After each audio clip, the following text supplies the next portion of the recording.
European organisations for nuclear research അഥവാ CERN ഏറ്റെടുത്ത് നടത്തുന്ന കണികാ പരീക്ഷണത്തിൽ നിർണായകമായ ഒരു ഘട്ടം എത്തിയിരിക്കുകയാണ്. അടുത്ത തലമുറ സൂപ്പർ കൊളൈഡറിന്റെ ഡിസൈൻ സേൺ പുറത്തുവിട്ടു കഴിഞ്ഞു. പ്രപഞ്ചോൽപത്തി സംബന്ധിച്ച പഠനങ്ങൾക്കായി കണികകളെ തമ്മിൽ കൂട്ടിയിടിപ്പിച്ച് പരീക്ഷണം നടത്തുന്ന സേൺ ഇതിനായി 100 കിലോമീറ്റർ വലിപ്പമുള്ള ഹാഡ്രോൺ കൊളൈഡറിനാണ് ഇപ്പോൾ രൂപം നൽകിയിരിക്കുന്നത്. ഫ്യൂച്ചർ സർക്കുലർ കൊളൈഡർ എന്നാണ് ഇത് അറിയപ്പെടുന്നത്. 2040 ആകുമ്പോഴേക്കും ഇത് പ്രവർത്തനക്ഷമമാകും. 2008 ലാർജർ ഹാഡ്രോൺ കൊളൈഡർ അഥവാ LHC പ്രവർത്തനത്തിൽ വരുന്നത്. വസ്തുക്കളുടെ ഏറ്റവും അടിസ്ഥാനമായ ഹിഗ്സ് ബോസോണുകളെ കണ്ടെത്തുക എന്നതായിരുന്നു ഇതിന്റെ ലക്ഷ്യം.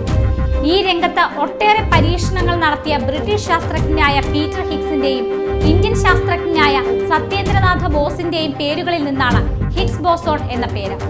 2012 തന്നെ ഇത് സംബന്ധിച്ച് നിർണായക വിവരം ലഭിച്ചിരുന്നു. എന്നാൽ അതിനുമപ്പുറം കണികാ പരീക്ഷണത്തിന് സംഭാവന നൽകാൻ ലാർജർ ഹാഡ്രോൺ കൊളൈഡറിന് സാധിച്ചില്ല. ഈ കുറവ് നികത്താനാണ് അടുത്ത തലമുറ കൊളൈഡർ ഇപ്പോൾ വികസിപ്പിക്കുന്നത്. ഹിഗ്സ് ബോസോൺ എന്ന ദൈവ കണികകളെ കുറിച്ച് കൂടുതൽ മനസ്സിലാക്കാനും FCCക്ക് സാധിക്കുമെന്നാണ് ശാസ്ത്രലോകം കണക്കുകൂട്ടുന്നത്.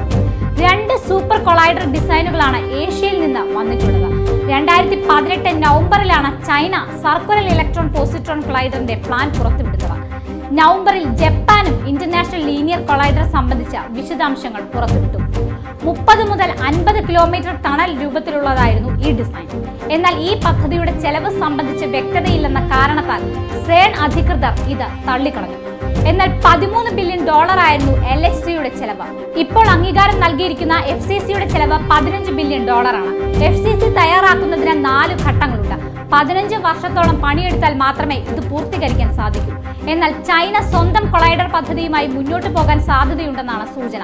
എന്നാൽ 2 കൊളൈഡറുകൾ ലോകത്ത് നിലനിൽക്കുന്നത് താങ്ങാനാകില്ല എന്നാണ് വിദഗ്ധ അഭിപ്രായം. ലോകത്തിലെ ഏറ്റവും വലിയ ഈ പരീക്ഷണങ്ങൾക്ക് നേതൃത്വം നൽകുന്ന സേൺ എന്ന അന്താരാഷ്ട്ര സംഘടന 1954 ഉടമ്പടി പ്രകാരമാണ് സ്ഥാപിക്കപ്പെട്ടത്. അടിസ്ഥാന ശാസ്ത്ര മേഖലകളിൽ ഊന്നിയുള്ള ആണവ ഗവേഷണത്തിന് യൂറോപ്യൻ രാജ്യങ്ങൾ തമ്മിലുള്ള സഹകരണം ഉറപ്പുവരുത്തുക എന്നതാണ് സംഘടനയുടെ പ്രധാന ഉദ്ദേശം. സൈനിക ആവശ്യങ്ങൾക്കായുള്ള ഗവേഷണങ്ങളിൽ ഏർപ്പെടില്ലെന്നും ഗവേഷണ ഫലങ്ങൾ പൊതുസമൂഹത്തിന് ലഭ്യമാക്കുമെന്നും ഉടമ്പടിയിൽ പറയുന്നു. 20 യൂറോപ്യൻ രാജ്യങ്ങൾ സംഘടനയിൽ അംഗങ്ങളാണ്. ഇതുകൂടാതെ ഇന്ത്യ അടക്കം നിരവധി രാജ്യങ്ങളുടെ സഹകരണവുമുണ്ട്. സേൺ പരീക്ഷണശാല ഫ്രാൻസ് സ്വിറ്റ്സർലൻഡ് അതിർത്തിയിൽ ജനീവയിലാണ് സ്ഥിതി ചെയ്യുന്നത്. കണികാ പരീക്ഷണത്തിന് പുറമെ കമ്പ്യൂട്ടർ സംബന്ധമായ നിരവധി ഗവേഷണങ്ങളും സേണിൽ നടക്കുന്നു. വേൾഡ് വൈഡ് വെബ് സേണിലാണ് വികസിപ്പിക്കപ്പെട്ടത്. ലോകത്തെ വിവിധ ഭാഗങ്ങളിലായി ചിതറിക്കിടക്കുന്ന കമ്പ്യൂട്ടർ വിഭവങ്ങളെ ഒരൊറ്റ കമ്പ്യൂട്ടേഷൻ വിഭവമായി ഉപയോഗിക്കാൻ ലക്ഷ്യമിടുന്ന ഗ്രിഡ് കമ്പ്യൂട്ടിംഗ് പരീക്ഷണങ്ങളെയും സേൺ മുന്നോട്ട് നയിക്കുന്നു. ശാസ്ത്രലോകം അതിന്റെ ഏറ്റവും നിർണായകമായ കാലഘട്ടത്തിലൂടെയാണ് കടന്നു പോകുന്നത്. ഇതിന് ഒരുമിച്ച് നിന്നുകൊണ്ടുള്ള പ്രവർത്തനങ്ങളാണ് അഭികാമ്യം, പ്രത്യേകിച്ച് ബൃഹത് പദ്ധതികളാകുന്നു.